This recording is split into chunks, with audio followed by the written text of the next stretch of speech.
Hello, and welcome to episode 6 of the IP3 podcast. I'm Kevin, And I'm Rhea. and today we're going to be talking about RTNs, the heavy hitters CC format, and part the Mistveil? Question mark?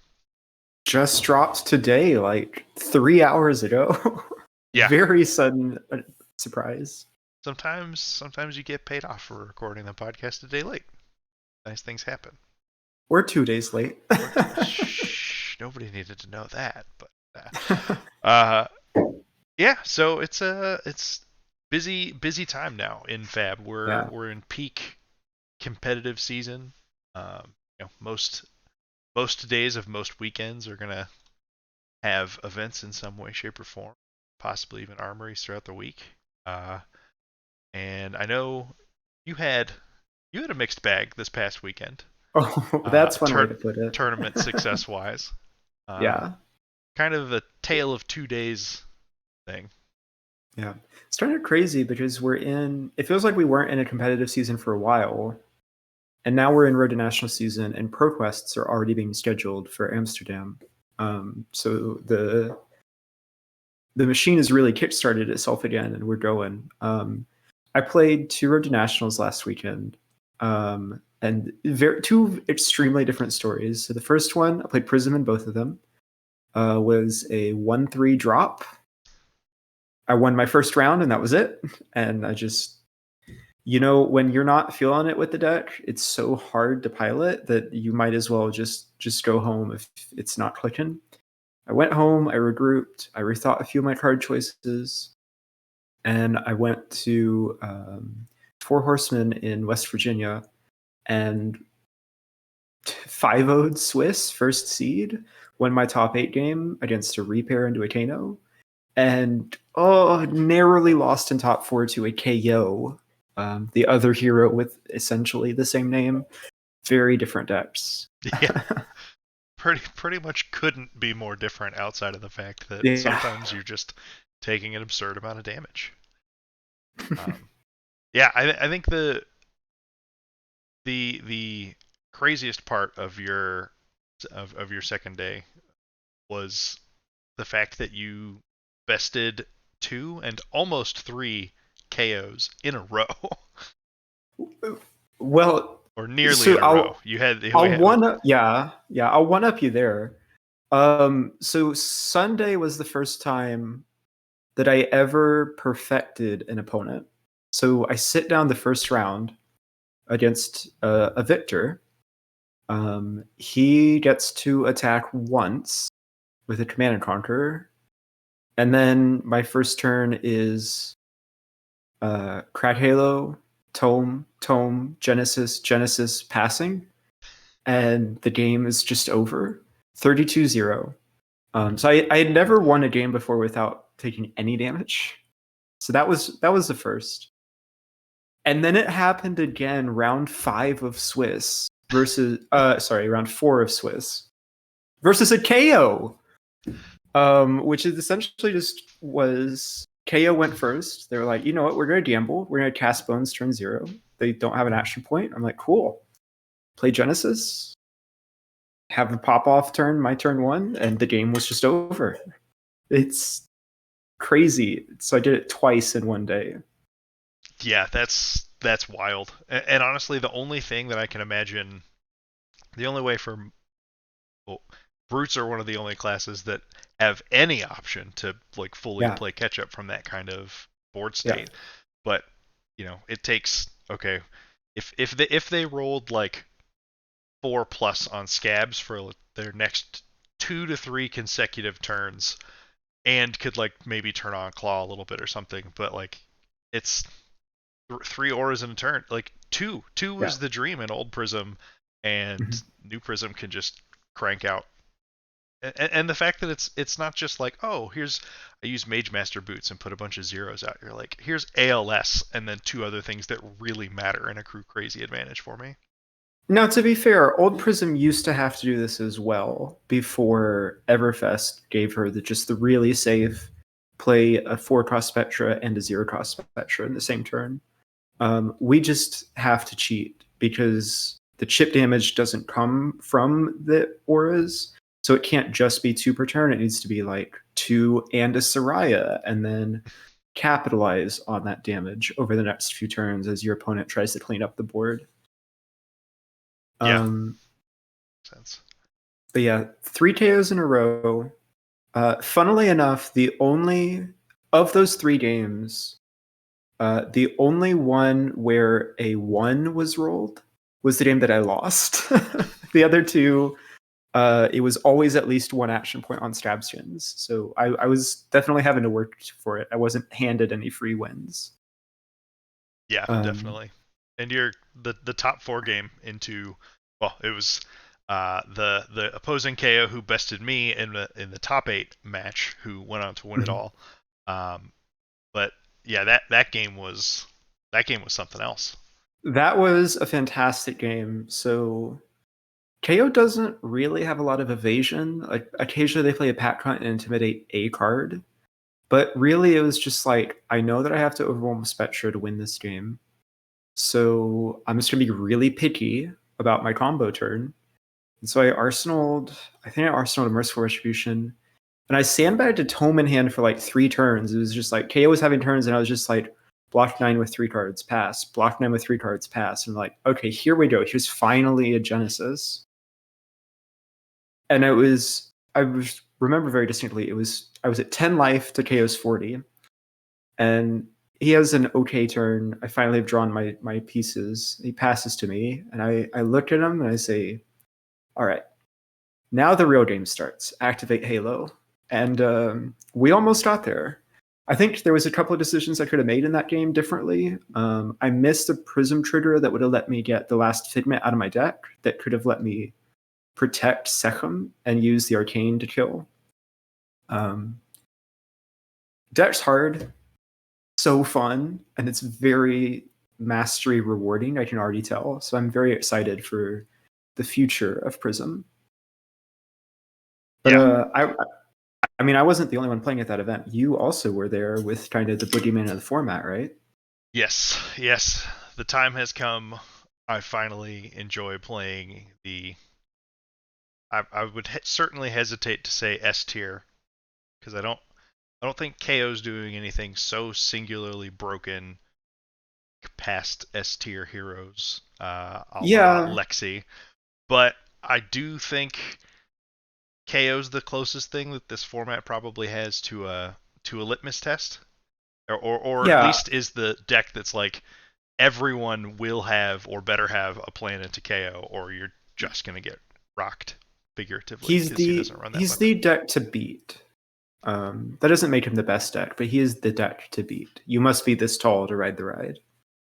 Yeah. Um, Uh, how did that go for you? Was there anything spicy in that list, or were we both playing battle hardened winning lists? no, there was a few things different, and nothing terribly insane. And I don't think anything that I haven't seen spitballed across various discords or podcasts or articles. Would say the spiciest card that was in my list was probably Censor on the day, just as a really, That no, yeah, that's spicy. it was good. It's, you know, if you've played into a decent amount of KO or played as KO a decent amount of the time, turns out a card like Critical Strike that effectively Critical Strike being a vanilla 1 cost 5 power attack that blocks for 3 in KO is a figurative 6, and there turns out there are two versions of that card that are strictly better than actual Critical Strike. That still they basically just help smooth out certain hands. You generally want to save your Tunic resource for the bigger explosive turns, or save it for Blood Rush Bellows, things like that. Um, but Censor and the other secret OP, Critical Strike, a la Bingo.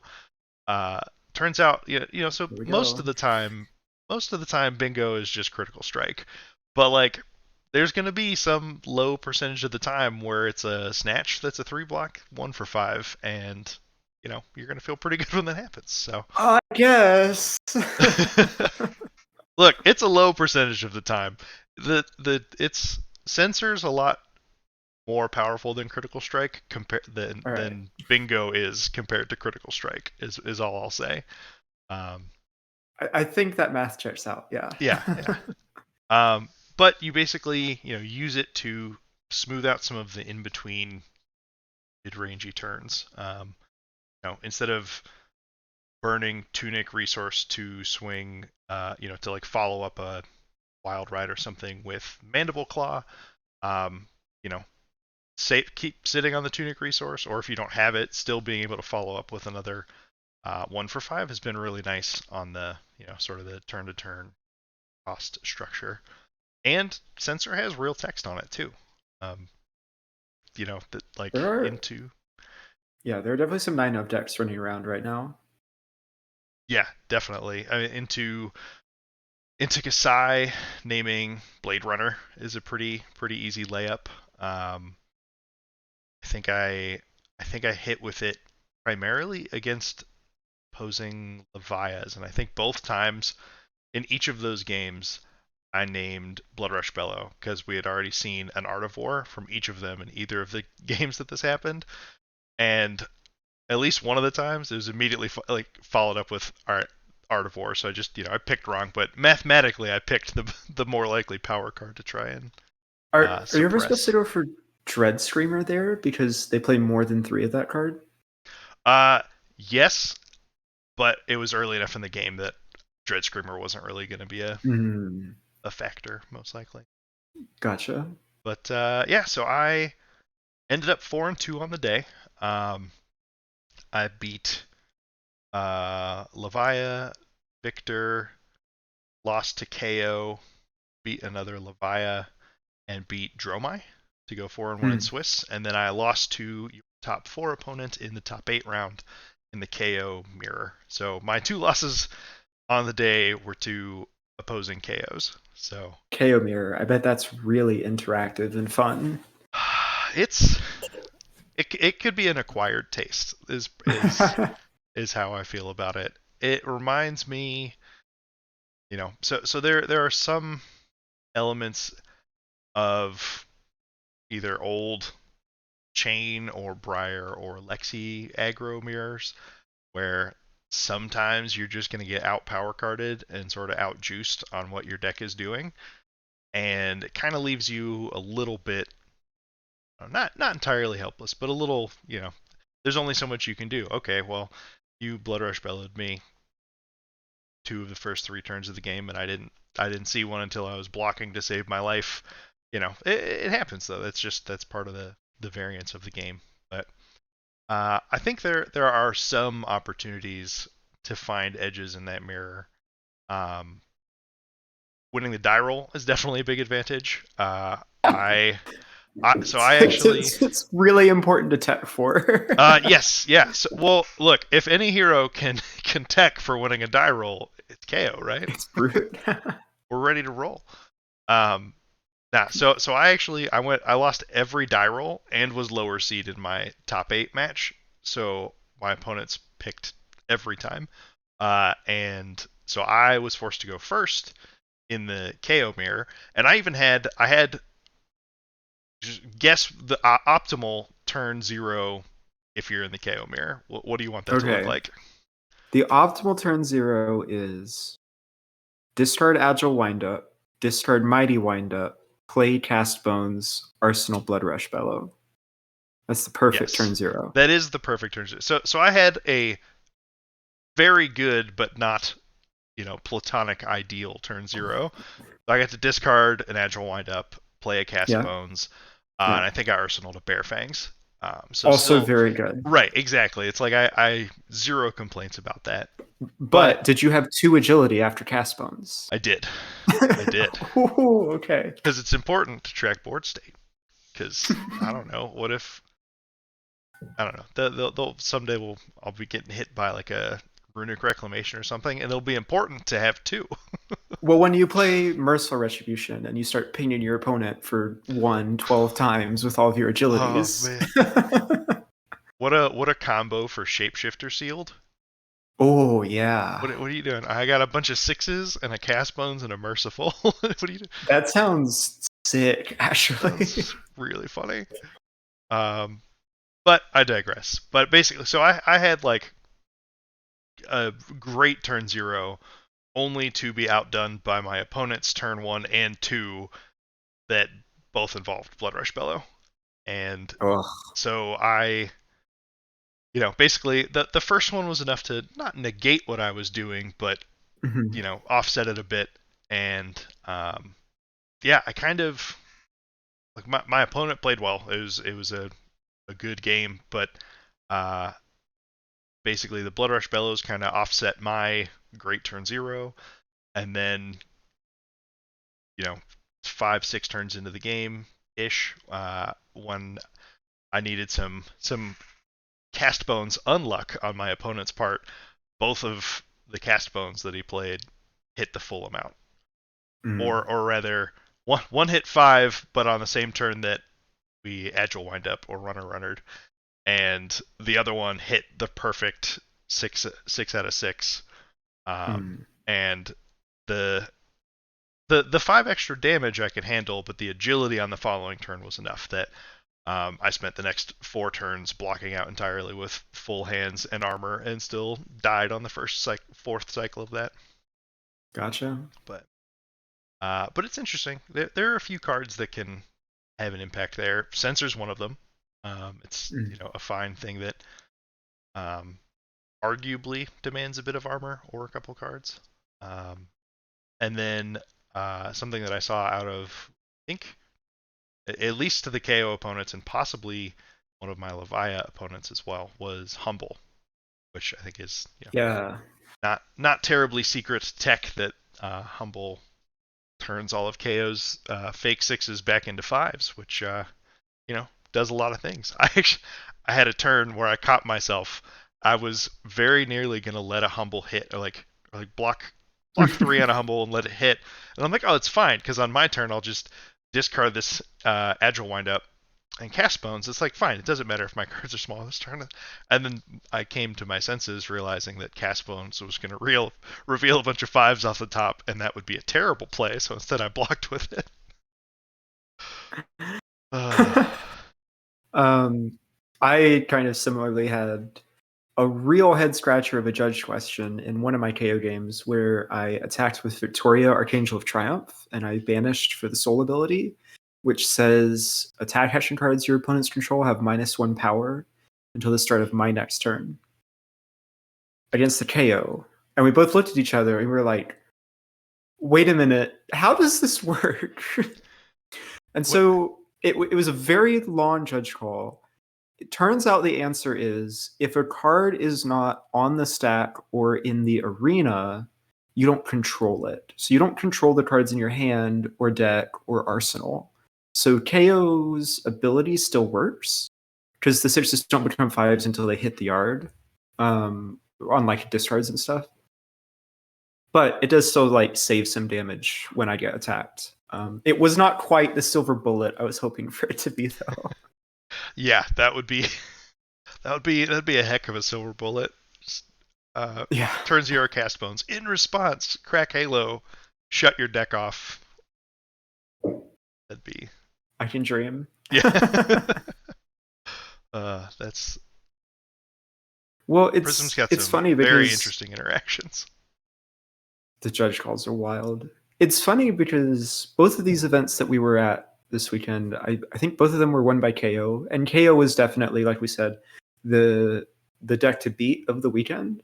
But if we look at the meta coming out of the week, we'd actually see him in third place, which shocks me personally.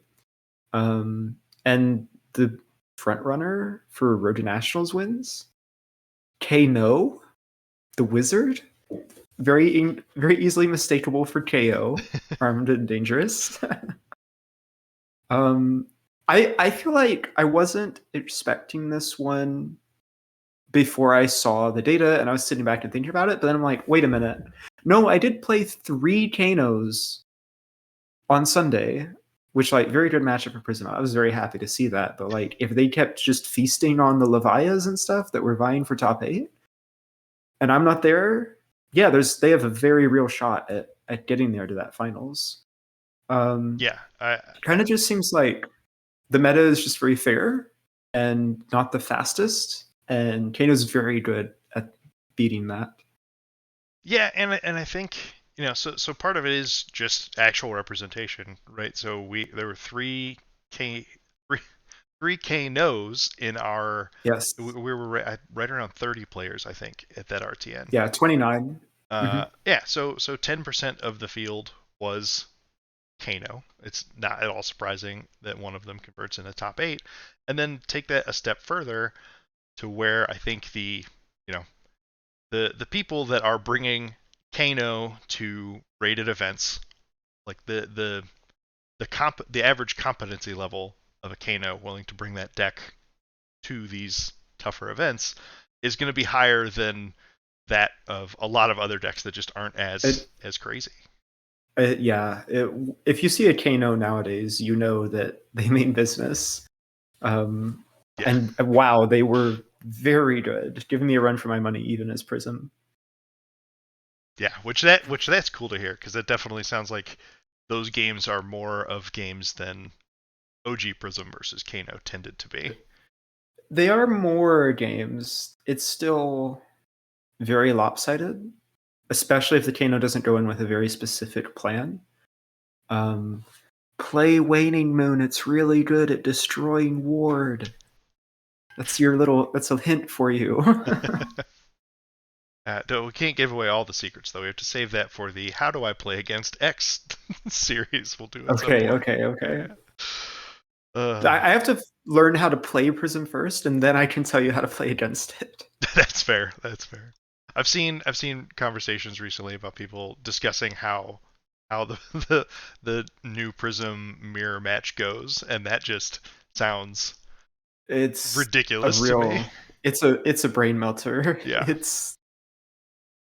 It's pretty wild. it'll be fun to watch at some point though. Mm. You'll get it figured out, and then you'll find a random unsuspecting Prism and just crush them. Back to the old Everfest meta where it was just about the skill gapping when it came to the Prism Mirror. I'm excited for that. I am for sure. Yeah. Um, but Um, the opposite of the Everfest meta, we're kind of just in the most diverse place we've ever been, at least for week one of RTNs, I think.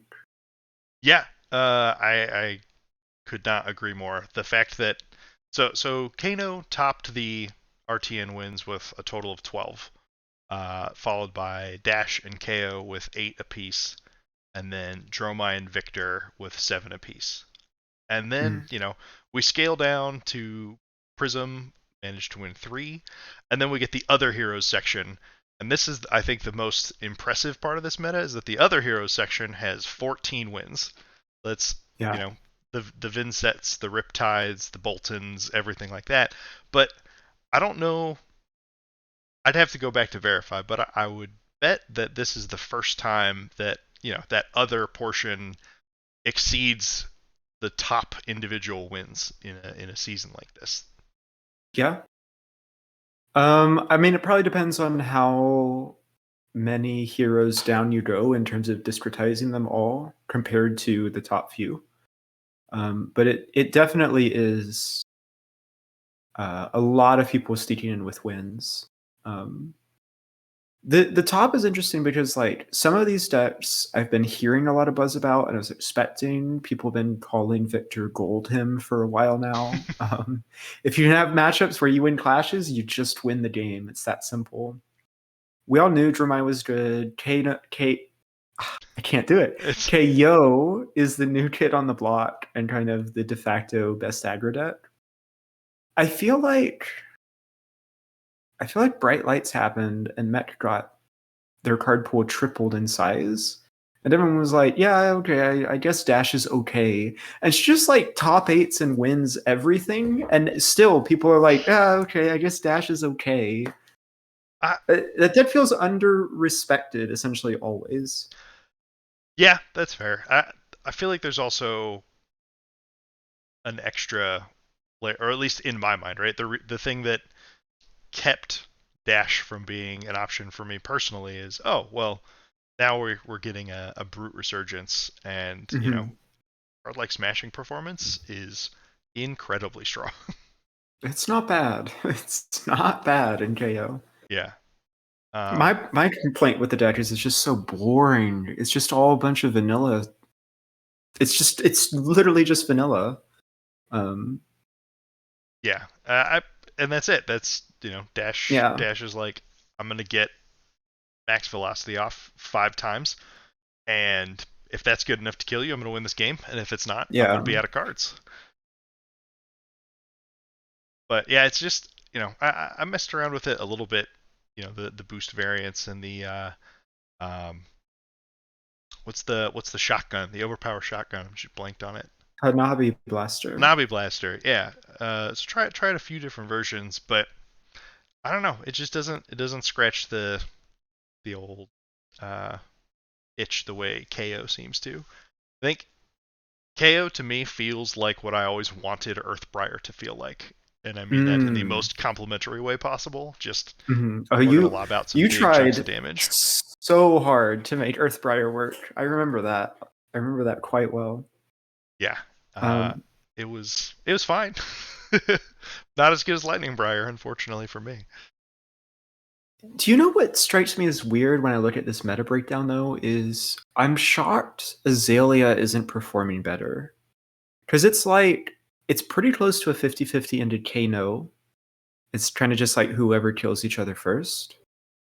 Dash, very Azalea favored. I guess if they're running Tree Frog, it can get a little bit hard, but typically you can out fatigue them. And Boost, you just run over because they run out of fridge and are just a bunch of vanilla, and you're disrupting them.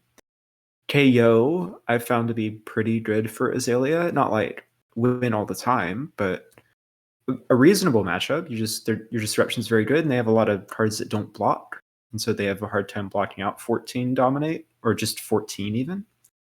Dromai is whatever. So is it these guardians that are kind of in the middle of the pack in terms of wins that are keeping her pushed out? Because Victor and Bravo are hard. I will give you that. I think I think it's you can come at it from both ends. I think Azalea is another deck that's not, you know, you don't want to show up to a big event not being highly proficient on the playlines that you have to do, because it's Mm, it's tough and it's not always completely intuitive, yeah, and it's easy to mess up one turn cycle, and you can't afford to mess up one turn cycle in that deck, because right now Azalea is the closest thing to a Rune Blade in terms of like consistency or inconsistency on, oh well, this hand's all arrows or this hand is all buffs, yes I'll die. I I'm wonder if just that is driving people away, because I I'm look. just shaking my head that our Runeblade aficionado is saying Azalea is a better Runeblade than Vincent or Bolton or Viserai. Whoa, whoa, whoa. I'm not saying that, but she is on this list with her own number, whereas Vincent and Viserai and Bolton got a combined 2 RTNs between the three of them. I think Vincent and Bolton each snagged one, and Mhm. this guy over here couldn't get the I job love done. I love that I stuck Bolton in there and we just accept that Bolton is essentially a Runeblade at this point. Oh yeah, yeah, yeah. Light Room Blade for sure. It's your hand, the power of your hands just like multiply based on how many cards you get to keep, and some crazy pop off stuff. But I think the decks that scored the highest number of RTN wins are decks that are very consistent in what they're doing. Mm, Dash is a deck that's turbo Xerox in terms of, so either everything is like blue and blocks 3, or it's your like handful of items. KO is 54 6 power attacks. Kano looks like a ton of variance until you watch a skilled pilot that deck yeah, proficiently, and it's really, obviously all these decks have variance, but it's a yeah. lot lower than it might appear at first glance. Hmm. Dromai deck is mono red, curves low, super consistent. All the cards do the same thing. Right, exactly. Bravo, the original, master of consistency and what he's doing. And then Dory and Kasai, both just got, a surge of new cards and a few more of each of, the sorts of effects that they were looking for. Blade Flurry is a hell of a card. Uh, and yeah, so the top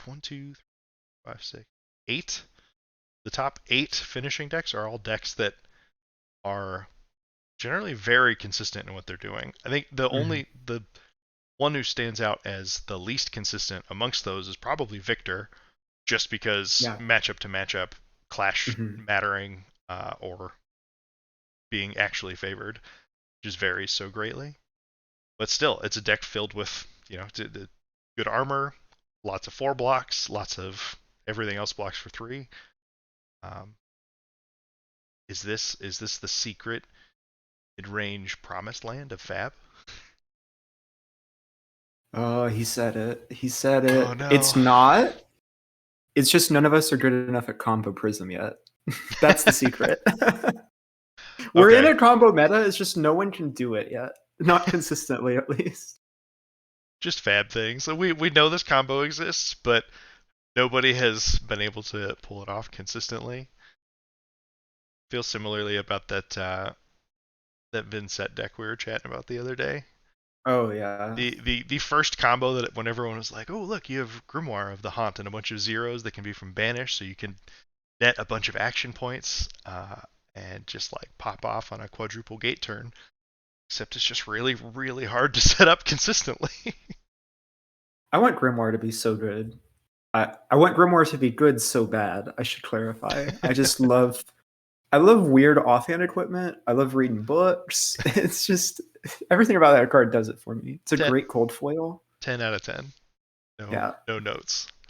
Actually, my only note is that I'm sad that it's Shadow Runeblade offhand. Get that it Mm. has to be because it has the word Blood Debt printed on it, so it just has to be.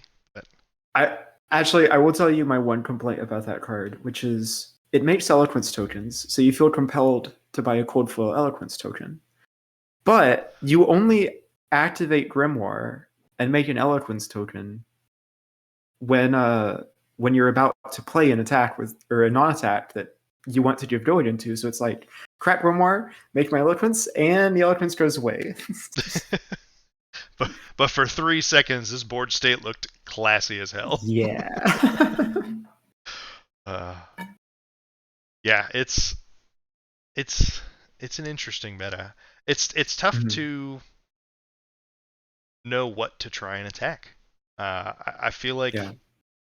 those top 8 decks, there's definitely bad matchups amongst each other and everything like that, but uh, nothing nothing looks completely bulletproof, but also nothing is so head and shoulders better than the rest of it that this meta just Yeah. seems eminently,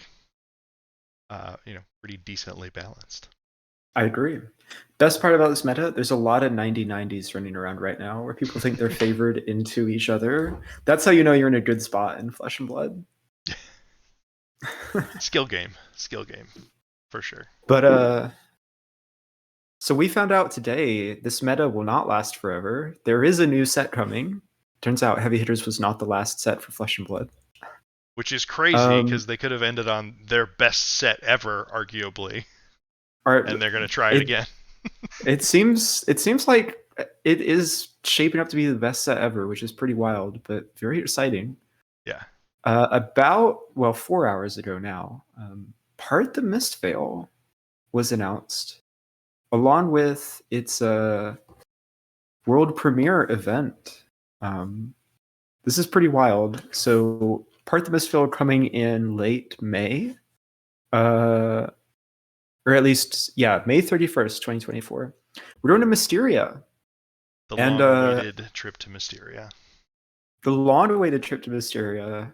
And when I saw this splash art, I don't know about you, I nearly had a panic attack because I thought that was melted Icelander at first. Kind of damp, long white hair, flowy blue dress, wading through the water. There's a moon in the background. it I if we hadn't gotten the hypothetical blue illusionist on many pieces of art prior to that, I would have been right there Hmm. with you on who else could it be. Uh, Yeah. but I think our general consensus that it is probably this classy individual right here that I'm about to show, uh, Mira Serrana, Mira Serrana. the Um, focus of so many pieces of illusionist art so far. I'm really excited if we do get this hero as well, because it will complete the natural progression of illusionists, which is we had the yellow illusionist, and then we had the red illusionist, and now we have the blue illusionist. I hope so. It seems like such a layup for that to be the direction that they're Mhm. trying to take it. I think I'm most intrigued by whether it will be a Mysteria talent illusionist Mhm. or if it's finally just going to be the generic illusionist.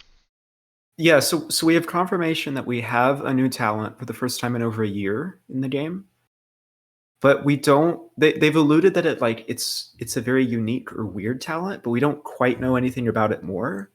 I've been saying for a while now because I also had suspicions that Amira would be in Mysteria or from Mysteria. I've had suspicions that we were going to get some kind of like spirit or ancestor talent when we went to Mysteria, because it works with ninjas. Things like ancestral empowerment and bonds of ancestry clearly have like very clear ties to that like kind of ghostly spirit empowerment stuff. But it also just logically makes sense for illusionists as well, because like you are summoning the illusions of your front forerunners and stuff like that. Um, that's my theory at least. There also is like the mist theory or water as an like an element, because Mysteria and Arya do border each other, so we might be kind of returning to some kind of riff on elemental. I don't know. Yeah, I'm not sure. I definitely my instinct probably leans more towards the spiritual side of the theming. Um, but yeah, I don't know. I'm just excited to see what they cook up. This Yeah. being the first talented set. So okay, so obviously Fab 2.0 started with Outsiders. We got Dusk Till Dawn. That was Light versus Shadow. Got some new talented cards. Obviously, in a But few spots, I know that they've gone on the record to an extent saying they might have played it a little safe in yeah, regards to both of their new talented heroes there. Entirely reasonable given Chain and Prism's original histories in the game. But now we're getting brand new talent the, to be completely unleashed under the Fab 2.0 umbrella. And I think it'll be interesting to see, what either what base of cards they provide for the talented side of things, or the types of directions we might see with other talents in the future. I think it'll just be very telling. so I have a theory that most of the talented cards we see are either going to be class locked, like light illusionist cards, or like mist illusionist, mist ninja, etc. Or there just won't be a lot of them. And the reason for that is if we look at the event page for the Calling Tokyo, which by the way, the Calling Tokyo is the thing. We'll get to that in a second. Yeah, It's sealed deck with 8 boosters, which is double what Bright Lights was, and 2 more than what every other kind of traditional Flesh and Blood set has been for boosters. Because Outsiders was 6 packs, right? It was yeah. 8 for Team Outsiders was Sealed. 6, 8 for Team Sealed. Yeah, Mm-hmm. and this is also if I what I believe to be your line of thought here Yeah, holds I'm true. going somewhere with this. Yeah, then it definitely seems like we will be back towards potentially a 4 class or four Yeah, hero draft environment. Um, yeah, I'm definitely suspecting 4 class. We might see something that has even more heroes than that, with like some of them are talented and some of them are untalented, and having some overlap in the class space there, but differences in talented or not. What we would expect 15 new heroes this year, and we've seen 5. 4 so far. Oh, 5, yeah, because it Yeah. was just Reiner that was not new. So we need to do another 5 more to stay on track, right? That yeah, that sounds right. Because I don't think they're moving. I don't think they've gotten to the point where it's 4 sets per year yet. So I think we're still set Mhm. for. So Yeah. if So we it's need to do 4 5 or here, 6 this set. and I guess it depends too, because we haven't seen. Uh, there's a world where we get new heroes in an expansion slot potentially too, right? So like there's Oh, yeah. I don't know if that's something that they're they're looking at. Icelander star of the show. Icelander star of the show. What does that um, even look like? Just the same thing, but you give 2 frostbites instead of one. But you all right. start with Well, like an extra 10 health lower. let's pose this question then. So if we're suspecting it's a 4 class set, what are the 4 classes? Go. It's Mysteria, so it has Hmm. to be Ninja. That Slam that's dunk. slam dunk. Just an assumed. The cover art and the vibe that I believe is associated with Mysteria. Second most slam dunk is Illusionist. Hmm. And then obviously the key art kind of hints that way. Um, Beyond that, I don't know. Um, is there a world where there's a new class here? Oh, what would that even look like? I had been, or maybe not even necessarily a new class, but I had been thinking through. So obviously we have Ninja as a class and we have Warrior as a class. And I was thinking through like what a um, uh, more of a samurai like Ronin style hero could look like in this game. And what came to mind was basically like hybrid ninja and warrior to an extent. But I don't really know how you'd fit that together if you tried to actually make it 2 classes, or how it would be different enough if you tried to make it its own class. Hmm. But yeah, ninja and Because we're illusionists are the easy two for sure. mm. So I'm really high on uh Icelander copium still. And my what I want to see here is Ninja, of course. Illusionist, please. Um, Assassin, I think. Uzuri originally is from Mysteria. That's Um, true. yeah, she's got the Mysteria border in her young art. And let's throw in a cheeky wizard as the 4th class. Give us mid range wizard back in Flesh and Blood. I tried Kano so many times, and it's just the like it's combo in all of the wrong ways to make me enjoy it. That's fair. That's fair. Yeah, you definitely you liked your frost hexes. Oh, I loved my Frost Hexes. I think that perhaps instead of wizard, or potentially in place of assassin, a way that you could potentially produce some pretty interesting split class cards, Mm-hmm. is if you go blade in there too, right? If you have Oh, I could see Runeblade. ninja, Yeah, rune blade, wizard, illusionist, and I feel like there's because then you've enough. kind of got an arcane axis through the set of like nothing with ninja, a little bit in illusionist, more in Runeblade, fully in wizard. I kind of like that, Kevin. It could be sweet. I don't know what a spiritual, talented rune blade would look like, Mm. but also there's entirely the possibility that we just get, um, so obviously we're getting a new talent, but not every hero in the set has to have that talent. Hmm. Um, it wouldn't surprise me if that is, so we've seen draft sets with more heroes per class the last few times.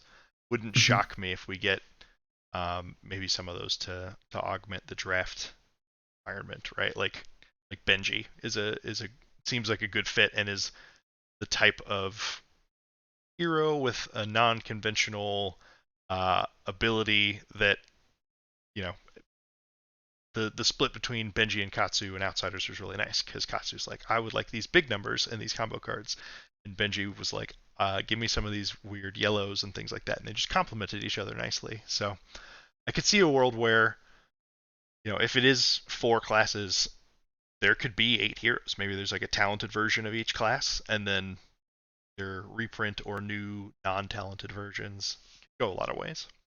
Mm-hmm. I wonder. This is like nearly a tangent. I wonder if we ever see draftable heroes, where like in a set like this, that's a talented set, you have the token hero, which is like Mysteria Ninja or like an Ancestor Ninja or whatever.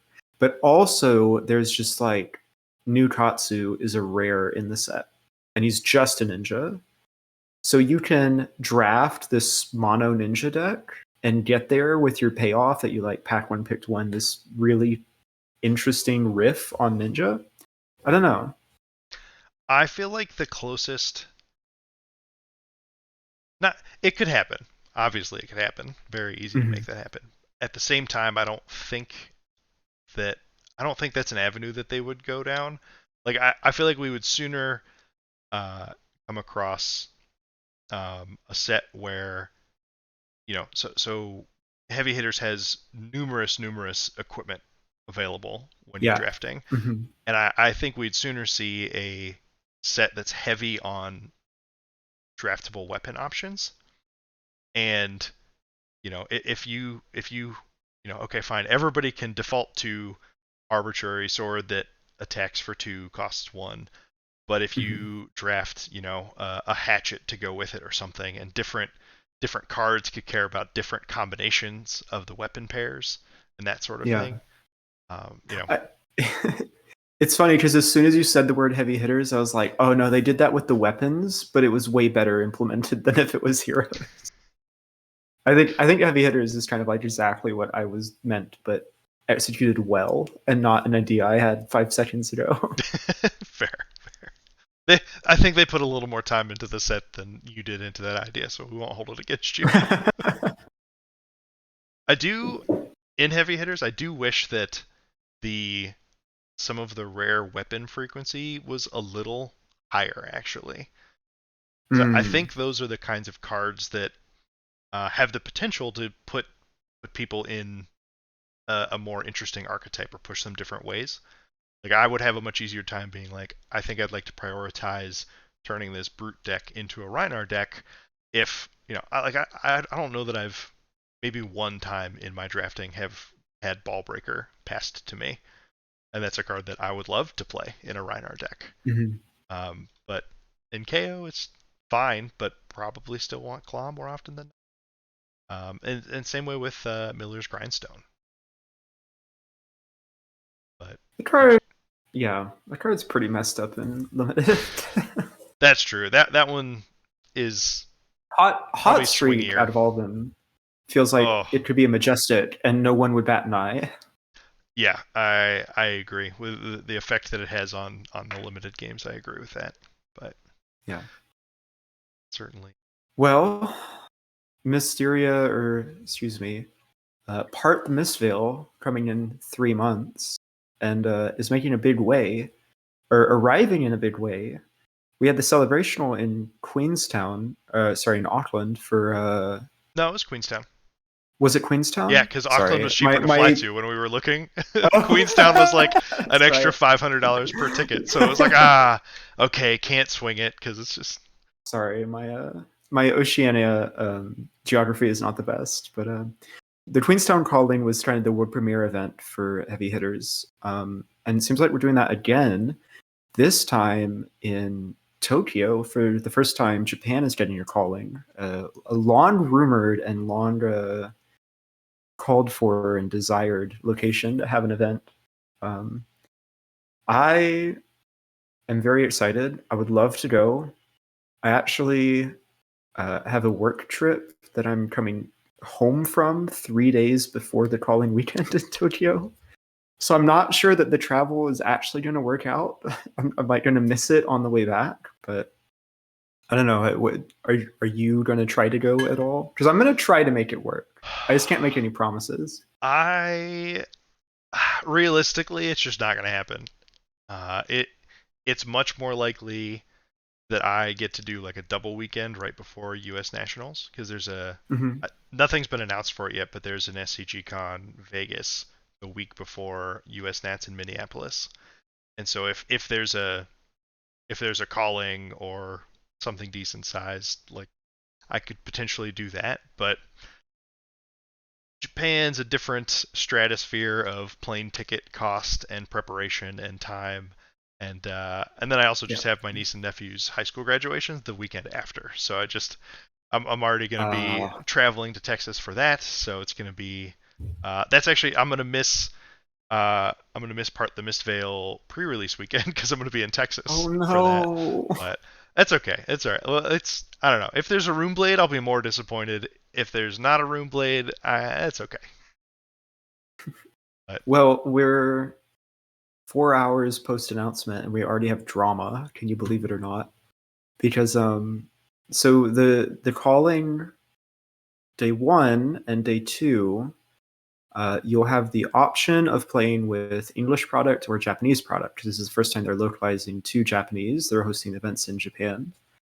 Top eight, interestingly, it's been pointed out on the website, will only be played with Japanese product. And turns out most people that play Flesh and Blood don't speak or read Japanese. well, So is it top eight there's draft? top eight's draft, yeah. Yeah. Well, then you couldn't do it any other way. This is your launch event in Japan. It's not like you can reproduce the same set of packs multilingually and then pass that in the organic way. I No, you just don't think so? yeah. Maybe we just put Apple Vision Pros on Look, everyone and they can live translate the cards as they're looking at them. that's a better idea than what I was going to propose, which is just get good. No, I'm just kidding. It's I, get I the honestly though, like for real, is it that hard to just memorize 100 card arts? Like you just look in the bottom left corner. Is there a 7? Yes. Is there a 3 in the bottom right corner? Yes. I'm taking the card. It's that simple. we'll see. We'll see if it's that simple. I I think can't wait there's for there to be 0 3 for 7s in the set. By the just no Herald of Triumph proof true poppers like that. But yeah, I think it's interesting. The sealed format too is going to be so he said is uh so it's 8 pack sealed. way, The counterbalance to you get 8 packs to make your sealed deck is you have to play exactly 30 cards. and that also says something to me, which is that if they didn't have that, the only reason they would add that rule, let me try to rephrase that, is because without that rule, you could play significantly more than 30 cards. So it seems like they're trying to make this a high power sealed format. I'm not sure. I What does that what I does that think it tell us about the means set? it gives me Outsiders and Bright Lights vibes in where cards in deck count mattered more in either of those formats than they have before. Mm. I think, Hmm. um, and it's there's probably I would guess that it's not a universally necessary thing, but I love to play my Riptide and Outsiders, but it's Yes you it's do. very easy to get fatigued as Riptide if Azuri was just like, look, I got a pile of 3 blocks, let's see what you can do, and a lot of times You just blocking was good enough. you mean me in every Outsiders Limited match? Yep, that would be it. And so I think that it's once we get heroes and weapons and everything, I'm guessing it'll become apparent like, oh, okay, so everybody's limited to these 30 cards so that XYZ hero isn't just, oh, okay, well, I can make myself immune to losing to this hero by jamming 10 more cards in my deck because this class doesn't have evasion, they have something else going for it. That makes sense. I Or guess, we're talking about the classes earlier. They're not really classes that have evasion. It's mostly just like raw stats classes, right? Ninja and illusionist especially. or not having a weapon. or not illusionists having a don't weapon. aren't going to have a Yeah, weapon that can attack forever, at least historically. yeah. And I think that's, there's probably a hero who has, I don't have a real weapon syndrome, and I'm guessing it's sort of intended for them. Hmm. It's interesting. I hope that we finally see playable ninja weapons that are not harmonized Tradachi. I would love to see some sort of alternative take because no one's playing Edge of Autumn. It's trivial to satisfy the Tradachi tradition, and Searing Emerald doesn't really count. It's talented. Right. I want to see some kind of like alternative Katsu build come out of this in terms of not playing Tadachis. I feel like Katsu's probably just locked into Kadachi's, but he was meant to, but other heroes weren't necessarily meant to. Hmm. I do, so, okay, if you printed Edge of Autumn fresh now with, 5 years of fab hindsight, could you print that as a unconditional two go again for one? No shot. That's way too good. Could you print it with the Kadachi text as a two power for one? With Go Again? Yeah, no, you're right. That's probably just too Maybe. good. Yeah, it's just way too good. Just means that like you can play every 2 for 6, every brutal assault, and just have your whole deck be 2 card eights. Yeah, okay, fair. except it chips for 2 on the first Yeah, you're right. quarter of that 8. You're right. I'm off it. Good call. That's nobody wants to go back to full Ninja Turtle Katsu. I'm wondering what a constructed format that has 3 legal illusionists look like. That Weird matches. Some of those. lots of poppers, I would wager. Except not against each other. So it's Except not against each other, yeah. uh um yeah, I still think that's the coolest part of Wage Gold to me is that It's not a popper in the it's illusionist it's a matchup. pop it's a 7 power popper for everyone who's not an illusionist, which just feels right. Yeah. As an illusionist, I take offense to that, but uh as a room blade, I take your offense and pop it with my 7 power Wage Gold. that was pretty good. Well, any other closing thoughts or Hmm. random conjecture? What are you doing this weekend? More RTNs? I've got one more. I've got one RTN this weekend. I'm gonna play Prism. Surprise, surprise. Um, I think after that, I've got one draft RTN and 2 CC in the coming weeks. And then I got my invite already with the top 4 last weekend, so I'm taking it a little bit more chill now. Don't have to play 2 every weekend. Yeah, But that's right now it's mostly just playing my 1,000 Prism games, so I'm ready for the Pro Tour. so we're locked in. Oh, I'm locked. Yeah, Oh, it's super locked. Gauntlet's been oh thrown yeah. down. Dreamweavers have been cracked. Prism look will at make an appearance in Los Angeles. look at this. There's the deck. There's all the secret tech in here that you don't know about because you can't see the cards, but they're right there. They're right there. Follow our non-existent Patreon for all of Rhea's secrets. Actually, wait, you have a Patreon. What am I saying? I do have a Patreon. You can follow me on subscribe to my Patreon on Hit Effect. I'm a little bit quiet right now because Prism is not a C tier hero. It's a very real deck. But as soon as the Pro Tour is over, I will be back to spill all of my secrets and share with the world exactly what that deck looks like. Yeah, that'll be a fun interview to do with. I mean, I guess it's not an interview if you're already on the podcast, but that PT champion Oh interview. God. Yeah, It's okay. I put it out there, I'll not try. you. uh, it's a bit of a jump from world's top 32 to PT champion. There's a few steps in there that I feel like I'm missing. it's okay. You'll get there. I am gonna be being the menace again and playing KO or this weekend. Just the Basically, right call, I think.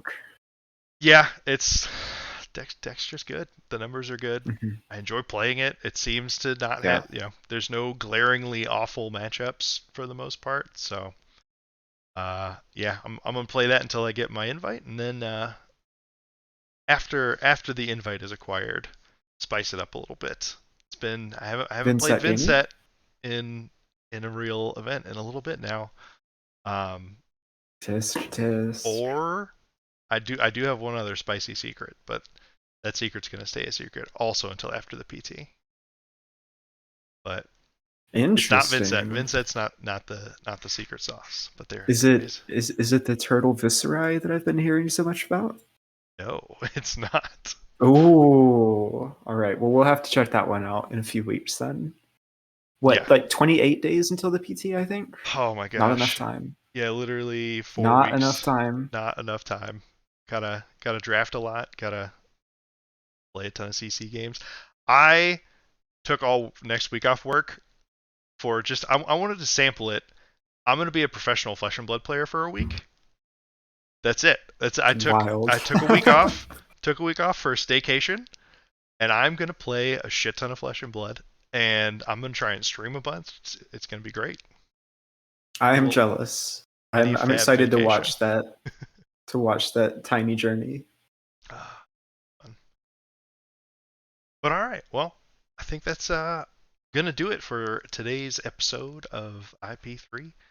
Uh, as always, would love to hear from you in the comments or on Twitter if there's anything you want to hear about, any questions you have for us about anything.